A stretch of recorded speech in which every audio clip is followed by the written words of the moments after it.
Hey everyone, welcome to the show. So, Boulder, Colorado had a horrific attack yesterday. I'm sure you guys have probably seen a little bit about it. So, I'm going to go into some of the details, what the accused attacker has been charged with now. This is being considered a terrorist attack, and he has been hit with new charges as of today, or additional charges, I should say. He was charged today, but there were new things that were added on after I had put the story together for you, right before I was about to begin recording. So, for those who haven't heard, here's what all went down. There's a group that conducts weekly demonstrations. This is in support of the Israeli hostages that are being held by Hamas from the attack from a couple years back. This group is called Run for Their Lives. They are described as a, quote, apolitical global organization with the sole mission of walking peacefully to raise awareness for the 58 hostages still held in captivity by Hamas in Gaza.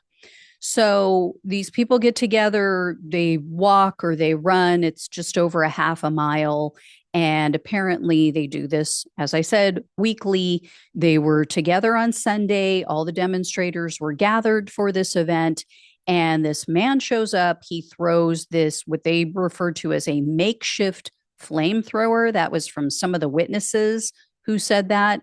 What it ended up being today, what a couple of news outlets said, was that it was actually a couple of different Molotov cocktails.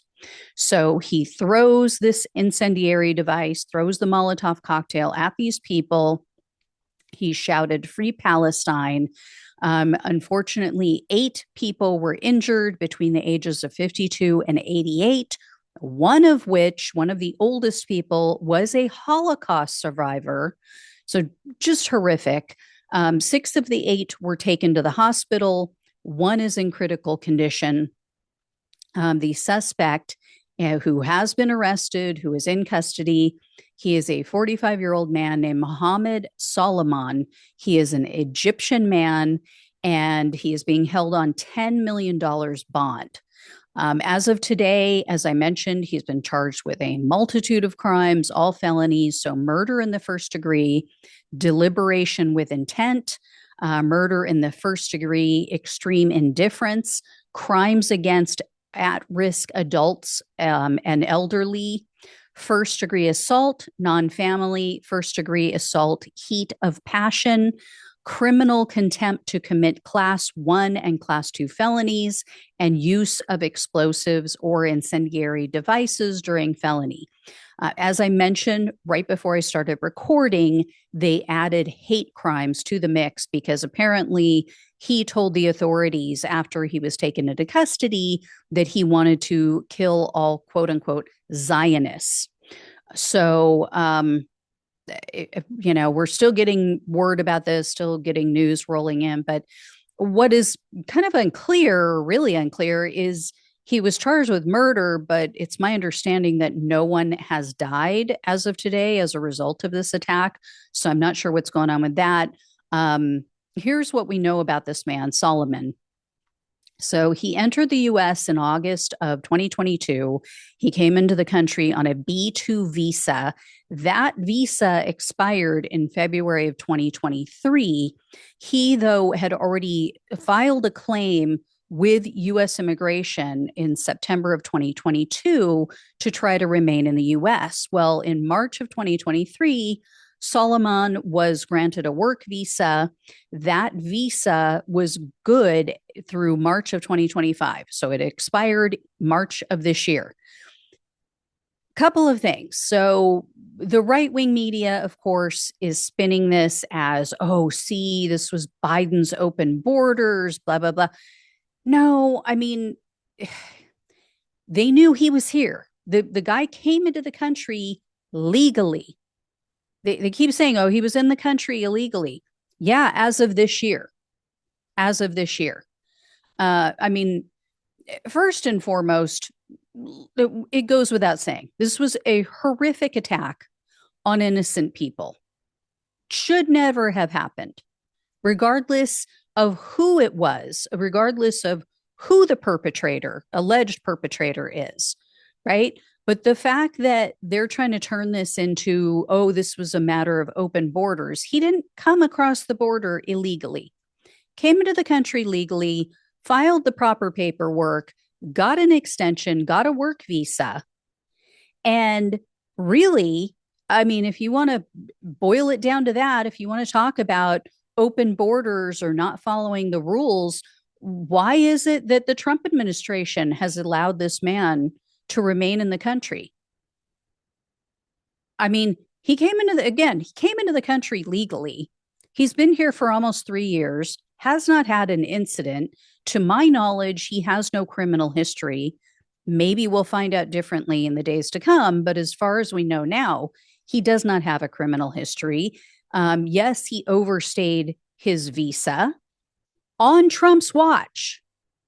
Donald Trump has been the president 4 or 5 months. Why has he not removed this man? Is he just too busy rounding up Hispanic people?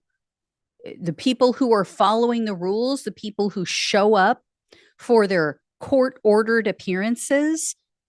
He's going after the low hanging fruit when he could have gone after someone like this man, but he didn't.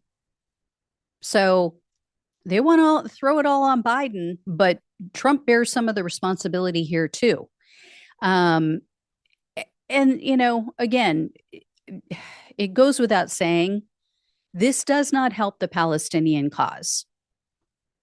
If you're upset, as I am, at people being starved to death, people being targeted, civilians being destroyed, and a genocide taking place in Gaza right now against the Palestinian people, things like this do not help.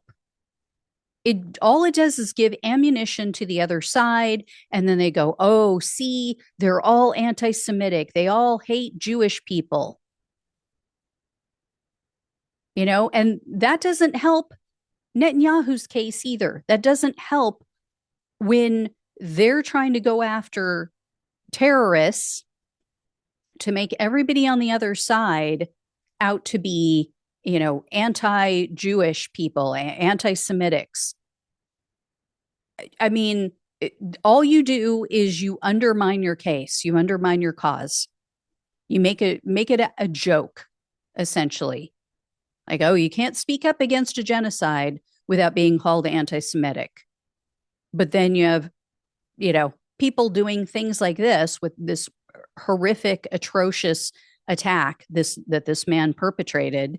And yeah, it allows everybody to smear anybody who's against the genocide as, oh, see, they're all anti-Semitic. We told you so.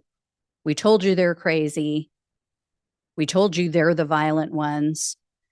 So the chaos, the killing, the terrorism needs to end on all sides. On all sides. But, Donald Trump supposedly was going to calm things down.